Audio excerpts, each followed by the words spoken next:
The banking Guru channel में आपका स्वागत है।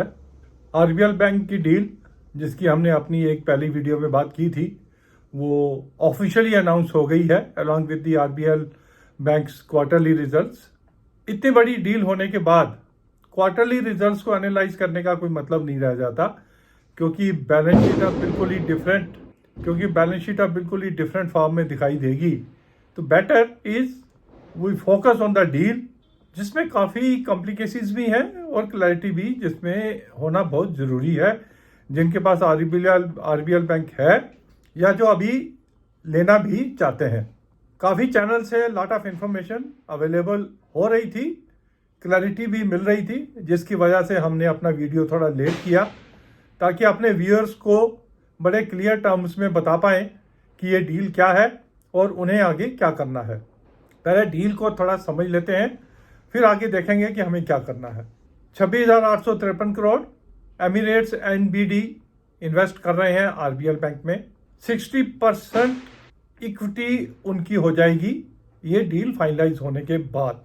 The whole deal is subject to RBI की permission, CCI permission, SEBI permission, share holder permission, ये सभी परमिशन सभी आनी बाकी है। वी आर प्रिज्यूमिंग कि all the permissions will be available over a period of 5 to 7 months और पहली पेमेंट जो आएगी आरबीएल बैंक में वो 5-7 महीने में आ जाएगी। Now there are questions are the first one is, क्योंकि हमने यस बैंक के एक्सपीरियंस से देखा है कि जो जो इश्यूज सामने आते हैं, सबसे पहला इशू तो यही है कि ओपन ऑफर आएगी नहीं आएगी, कब आएगी। द सेकंड इशू इज कि अगर 60% इन्वेस्टमेंट आप कर रहे हो 26,000 करोड़ आरबीएल बैंक में, तो आपका मैनेजमेंट कंट्रोल क्या रहेगा। And at the same time जो 26% का वोटिंग राइट की रिस्ट्रिक्शंस है, क्या एक एंटिटी जिसे 60% का इन्वेस्टमेंट किया है वो 26% की वोटिंग राइट के साथ ओके है। And the last one is कि जो अगर ओपन ऑफर आती है तो वो किस रेट पे आएगी। ये सब चीज़ों को 1 by 1 देखते हैं।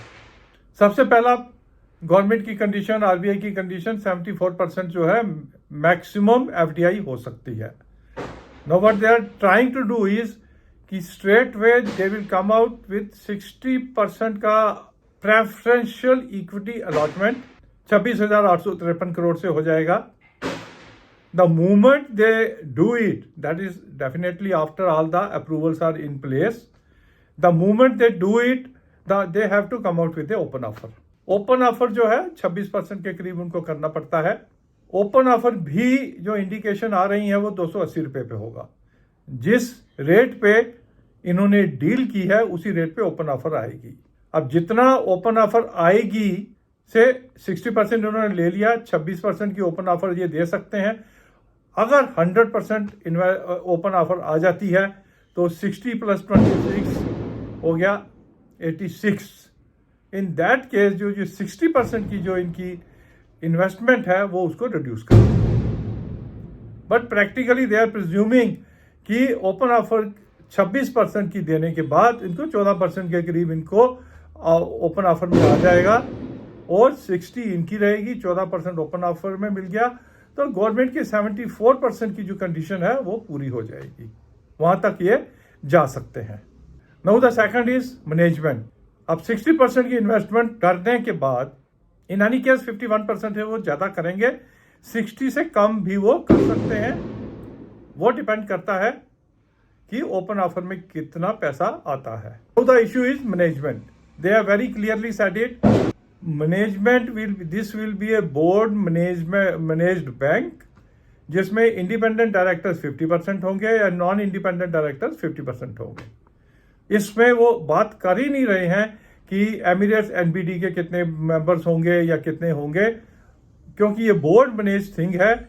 नॉमिनी डायरेक्टर 1 या 2 उनके होंगे, बाकी ये इंडिपेंडेंट डायरेक्टर, अगर 14 डायरेक्टर्स की बात कर रहे हैं तो 7 इंडिपेंडेंट डायरेक्टर होंगे, 7 executive and non executive director मिला के होंगे, जिसमें 1, 2, 3 उनके नॉमिनी डायरेक्टर भी हो सकते हैं।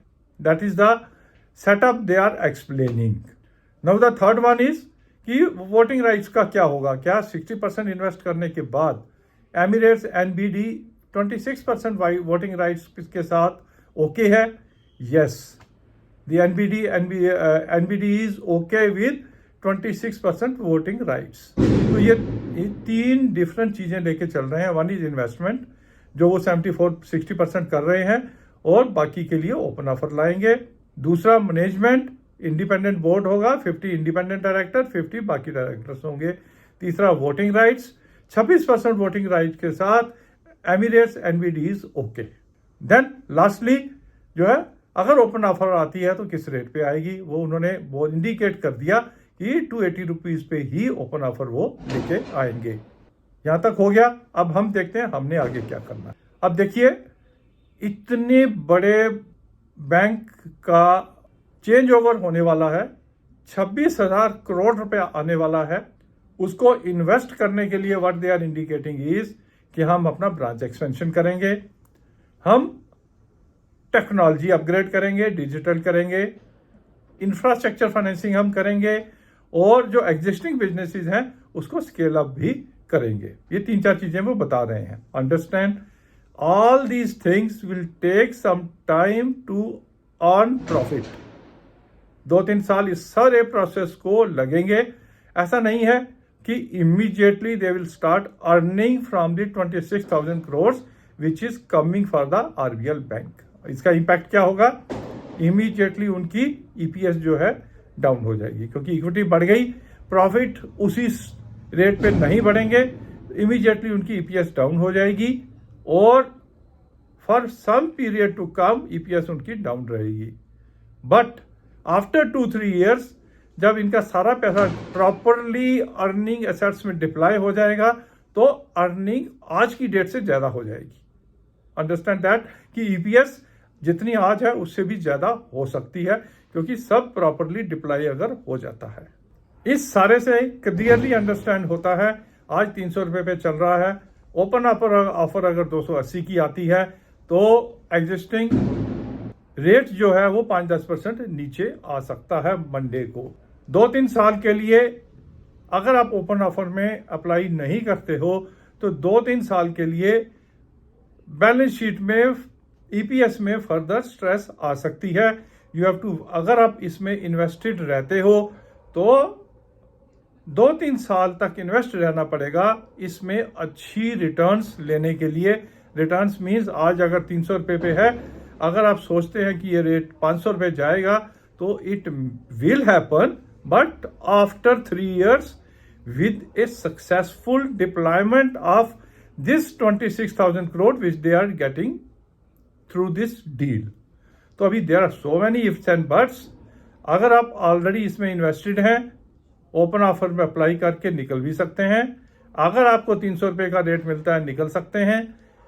अगर आप लॉन्ग टर्म इन्वेस्टर हैं तो आप इसमें बने रह सकते हैं, क्योंकि huge opportunities will definitely come. क्योंकि एक इंटरनेशनल बैंक आ रहा है, Emirates which is the second largest bank there, अच्छी कॉर्पोरेट गवर्नेंस लेके आ रहा है, अच्छी मनी लेके आ रहा है, लॉट ऑफ एक्सपीरियंस लेके आ रहा है। देयर इज नो डाउट कि अगले 3 से 5 साल तक RBL bank will be definitely A international level का बैंक। बट आपको वेट करनी पड़ेगी अपनी इन्वेस्टमेंट पे रिटर्न्स लेने के लिए।